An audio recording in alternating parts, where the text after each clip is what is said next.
If you're age 50 or older and making catch-up contributions to your retirement plan, there's an important rule change coming in 2026, and it affects how those contributions must be made, and it all depends on your wages from your current employer. I'm Clayton Boone with World Investment Advisors.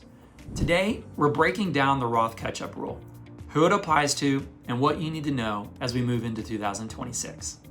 First, we'll start with contribution limits for 2026, and then we'll walk through exactly what's changing. For employer-sponsored retirement plans like 401ks and 403bs, the standard employee deferral limit in 2026 is $24,500. But if you're 50 or older, you can make additional catch-up contributions beyond that amount, and that limit is $8,000. So in total, eligible participants who are 50 and up can defer up to $32,500 for the year, depending on their plan's rules. Now here's where the change comes in. Beginning in 2026, catch-up contributions must be made as Roth contributions if your prior year W-2 wages from the employer sponsoring the retirement plan were $150,000 or more. So who does this apply to? It applies to participants age 50 or older contributing to employer-sponsored retirement plans like 401ks and 403bs, and only if prior year W-2 wages from that employer sponsoring the plan are at least $150,000.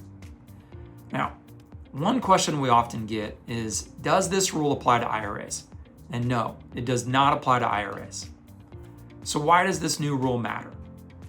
Well, while the total contribution limits aren't changing, the tax treatment of the catch-up portion is.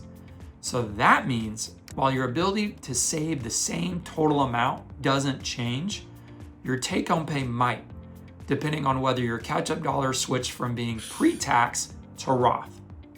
So this change isn't about saving more or less. It's about making sure your contributions are handled correctly under the new IRS rules. If you're using or planning to use catch-up contributions in 2026, it's important to know how this new Roth requirement affects your situation and to make sure that your payroll elections and plan settings are updated correctly. If you'd like help reviewing your options or confirming that your catch-up deferrals comply with this new rule, simply schedule a meeting using the QR code above my shoulder, and we'll walk through what applies to you and also make sure that everything is structured the right way. If you like this content, be sure and check out our other videos. And also don't forget to subscribe to our YouTube page. Till next time, I'm Clayton Boone with World Investment Advisors.